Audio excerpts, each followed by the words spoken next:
ሁላችንም ተታለናል። አዎ ብሩክ እና ሃይሚ ተለያዩ፣ ተጣልተዋል ስንል የነበረው ሁሉ ትልቅ ድራማ ነበር።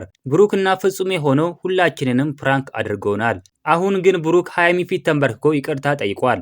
ቪዲዮ መጨረሻ ላይ ስታዩት በሳቅ ነው የምትሞቱት። ግን እስከዛው እንዴት እንደሸወደን በዚህ ቪዲዮ እናያለን። ሁላችንም እንደምናውቀው ላለፉት ሳምንታት ሶሻል ሚዲያ ላይ ትልቅ መነጋገሪያ የነበረው የብሩክ እና የሃይሚ መጣላት ነበር። ብሩክ አልፈልግሽም እያለ ሲናገር ሃይሚ ስታለቅስ እኛም እንዴት እንዲሆናል ብለን ስንናገር ነበር።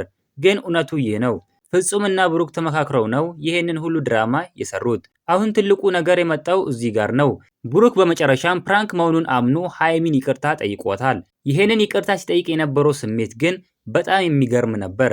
ሃይሚ መጀመሪያ ላይ ብታዝንም መጨረሻ ላይ ግን ነገሩ ሁሉ ለዩቲዩብ ተብሎ የተሰራ መሆኑን ስታውቅ የነበራት ሪአክሽን ማየት አለባችሁ። እናንተስ ምን ትላላችሁ? ብሩክ እና ፍጹም ያደረጉት ፕራንክ ተገቢ ነው ወይስ አልበዛም? እኔማ በበኩሌ ተሸውጃለሁ። ሀሳባችሁን ኮሜንት ላይ ጻፉልኝ። ይሄንን ቪዲዮ ላይክ ማድረጋችሁ እንዳትረሱ፣ ለሌሎች እንዲደርስ ሼር አድርጉት። በቀጣይ ቪዲዮ እስከምንገናኝ በያላችሁበት የዓለም ዳርቻ ሰላማችሁ ብዝት ይበልልኝ። ደህና ሁኑልኝ።